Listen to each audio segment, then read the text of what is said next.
असल में मसला यह है कि लड़ाई जब नाक की बन जाए और सवाल साख का हो जाए तो कोई कुछ भी कर सकता है।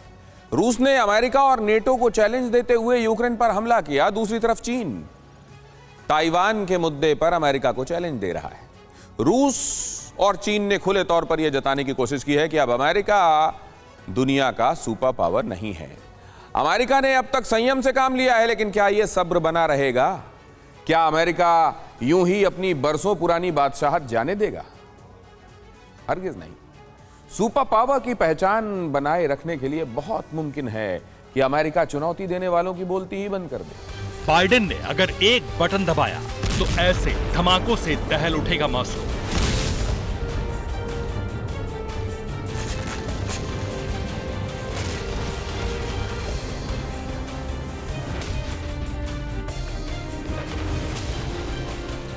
आग की लपटों में भस्म हो सकता है बीजिंग। अमेरिका ने संयम खो दिया तो हमेशा के लिए गुम हो सकते हैं रूस और चीन के कई शहर।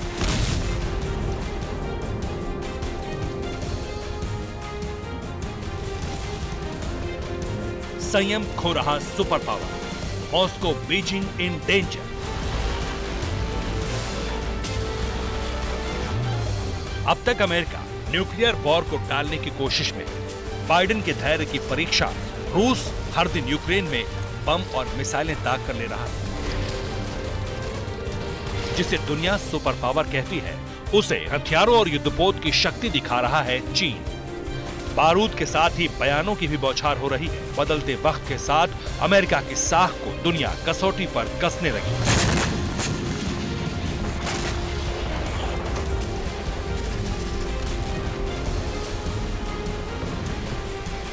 सवालों में यूएस की साख, बीजिंग मॉस्को होंगे राख।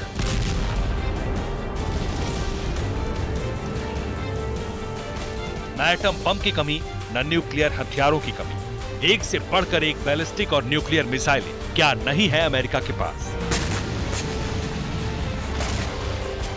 अमेरिका की बारूदी ताकत, विध्वंसक हथियार और कई युद्ध का अनुभव रखने वाली विशाल सेना ही अमेरिका को सुपर पावर बनाती है। लेकिन बाइडेन के राष्ट्रपति बनने के बाद से अमेरिका के सब्र का इम्तिहान लगातार लिया जा रहा है। अफगानिस्तान में तालिबान की वापसी, यूक्रेन में रूस की सेना का हमला, फिनलैंड स्वीडन को रूस की धमकी, ताइवान को बार बार चीन की धमकी, चीन का लगातार समंदर में शक्ति प्रदर्शन, नॉर्थ कोरिया का सिलसिलेवार मिसाइल टेस्ट।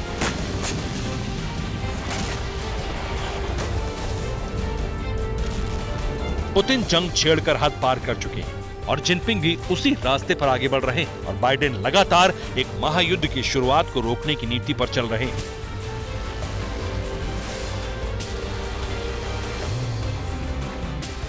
लेकिन शायद इसे ही रूस, चीन और दुनिया के कई देश अमेरिका की कमजोरी मान बैठे हैं। अमेरिका ने यूक्रेन को लॉन्ग रेंज के हथियार नहीं दिए। अमेरिका नहीं चाहता कि यूक्रेन रूस के शहरों पर अटैक करे।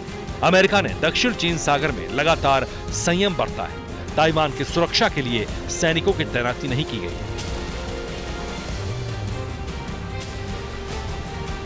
बाइडेन उकसाने वाले हर एक्शन से बच रहे हैं, लेकिन अब अमेरिका के लिए रूस और चीन की हिमाकत नाक की लड़ाई में तब्दील हो सकती है। अमेरिका के विदेश मंत्री ने बड़े सधे हुए शब्दों के साथ इसका इशारा कर दिया है।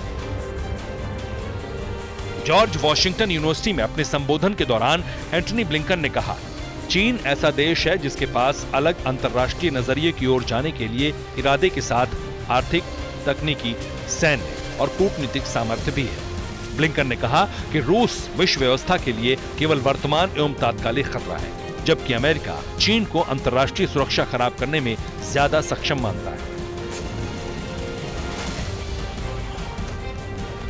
अमेरिका को किस बात की फिक्र है, ये ब्लिंकन ने दुनिया को बता दिया। खतरा सिर्फ युद्ध को लेकर नहीं, बल्कि वर्ल्ड ऑर्डर को लेकर है। अमेरिका के विदेश मंत्री ने चीन को रूस से ज्यादा खतरनाक बताया।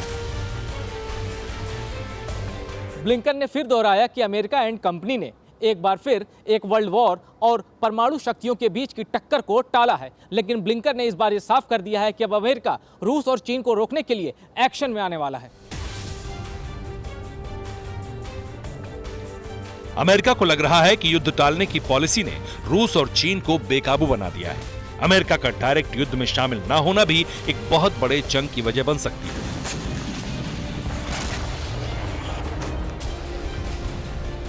रूस फिनलैंड स्वीडन पर हमला कर सकता है। पोलैंड पर भी रूस की सेना अटैक कर सकती है। चीन ताइवान पर हमला करके कब्जा कर सकता है।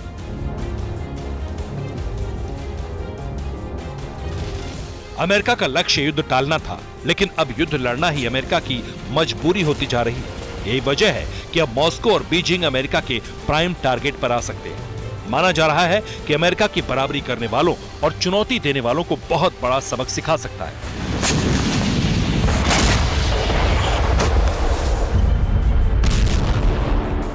मुमकिन है न्यूक्लियर वॉर को टालने के लिए खुद अमेरिका परमाणु हथियारों का इस्तेमाल कर ले, और जिस मॉस्को और बीजिंग में सुपर पावर को चैलेंज देने की नीति बनती है, वहां सिर्फ खंडहर और तबाही के निशान बचे। Bureau report, TV9 Bharatvarsh. अड़ी सोमवार से शुक्रवार शाम 6 बजे सिर्फ TV9 भारतवर्ष पर।